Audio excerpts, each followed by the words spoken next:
I feel like we haven't been intimate, like physically intimate in a while. Oh my gosh, I can't believe we're having this conversation again. It's been a few weeks. It feels like this is all you think about. It's not like this is a need. What do you mean it's not a need? Like, it's my need. Like, I need. There's something about this video that just doesn't sit well with me. And no shade to the creators, I completely understand their platform, but to me, this is surface level marriage advice that unhealed people weaponize. First of all, I personally have never experienced a man that has waited weeks to ask for physical intimacy. In fact, in every relationship that I've been in, if a man made a pass and I turned it down, he was sulking immediately. And then I would be punished for the following 3 days. To them, not having sex for 4 days meant there was a decline in intimacy. They would make bids for sexual intimacy at the most inappropriate times, like while I was sleeping, and while I was working, and while I was cooking dinner, and while I was tending to the kids. There was a conversation about physical intimacy and why he wasn't getting it in some capacity every single day. So even when I did initiate, it was, you're only doing it because I asked, so it's not genuine. Now let's just say this was a legit example and the husband didn't bring up the lack of intimacy for weeks. Instead of asking for intimacy because it's my need,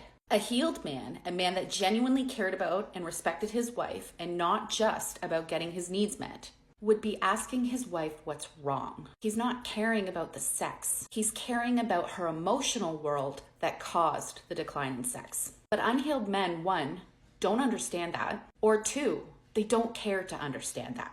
That's why these overgeneralized surface level marriage advice videos are really damaging, because they're putting band-aids on gunshot wounds. If you're in a relationship that has conversations like that video, then it is reflective of a relationship where one or both parties have not done their emotional healing work. And that is the real issue that needs to be addressed. It's not about I need more quality time and you need more physical intimacy. It's that there's a lack of respect or a sense of entitlement somewhere in somebody's belief systems that's fueling these conflicts. Because here are the facts. When you're in an emotionally healthy relationship, one where both people have done their healing work, this tit for tat nonsense doesn't happen. There's no double standard because there's no one keeping score. Nobody feels entitled. If my partner turns me down for sex for any reason, I don't manipulate him with, well, that's my need. I ask him if there's anything wrong and if there's anything that I can do. That's called demonstrating empathy. And instead of offering that advice, they label it as a double standard, further enabling emotional abusers to hold on to their needs as weapons of manipulation.